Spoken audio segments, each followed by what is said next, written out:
Tanimboly amanjatony hektara no dibo-drano amin'ny distriktina Tsimondrano vokatry ny fahavakisany ireo fifilo. Goavana araka izany ny fatiantoka mahazo ireo tantsaha amin'ity taom-pambolena ity.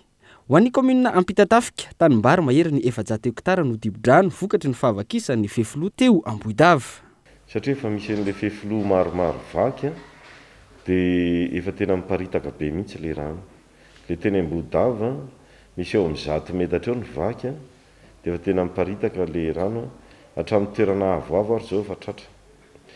Miparitaka amin'ny tanimbary 843 hektara kasika ny Trabona, mbola tsisy miverina eny amin'ny tranony ny Trabona hatreto.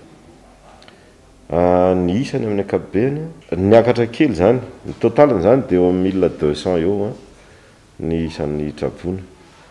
Fa misy ilay any an-tranony reny zany tsy voarecensé androany. Fa reny mahita hatrany amin'ny 900 ilay any an-tranony dia reny tsy norecensenay androany. Le any an-trano zany hoe makany amin'ny fianakaviana zany izy dia reny le hoe makany an-trano zany. Ho an'ny komina Ambatomirahavavy manodidina ny 300 ny tanimbary dibo-drano. Ankoatr'io ireo tanimboly efa nisy ny sosokevitra nalefa tamin'ny tompon'andraikitra isan'ambaratongany isoroana ny fahavakisany fefilo miverimberina saingy hatreto tsy mbola nisy valiny ho ny ben'ny tanàna.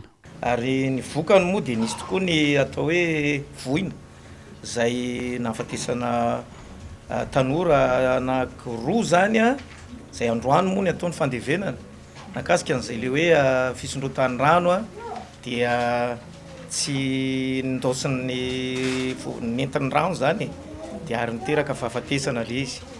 Ataontsika raha tombanana tsotsotra angamba dia any amin'ny mety hoe 300 any satria ny faritra andrefa ny Ambatomirahavavy ity dia tena sarony ny vary aloha amin'izao fotoana zao. Efa nanaovana Antsoavo eo anivon'ny fitondram-panjakana izay misy aty amin'ny faritra, misy moa zany atao hoe lemakandrombo. Dia ny fanajariana zany ny tena azo atao ny fefilo fanokafana an'ireny atao hoe lalan-drano sy ny lakan-drano-panjakana goavana reny izay mandalo amin'ity komina ity no vahaolana indrindra. Ankoatra izay miantso ny rehetra ho mailo hatrany ny tompon'andraikitra isoroana ny loza mety hitranga.